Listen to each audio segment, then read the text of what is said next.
Reddit. What's your most cringe-worthy oversharing moment in a conversation? I was at a dinner party with some friends of friends, and we were all making small talk. Somehow the conversation turned to personal stories, and I shared a story about my ex-partner who cheated on me with my best friend. It was a bit of a downer, but I thought being vulnerable would build connections. But that's when things took a turn for the worse. One of the guests started sharing their own personal story about their ex-partner and how they got revenge by slashing their car tires. Then another guest chimed in with a story about how they once broke into an ex's house to steal back some of their belongings. The stories kept getting more extreme and violent.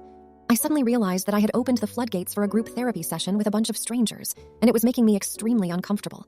I tried to shift the conversation back to something more lighthearted, but it seemed like no one was willing to let go of their personal baggage. I ended up leaving the party early, feeling more awkward and uncomfortable than I ever have in my entire life. Lesson learned. Oversharing can have consequences, especially when you're with a bunch of strangers who may not have your best interests at heart.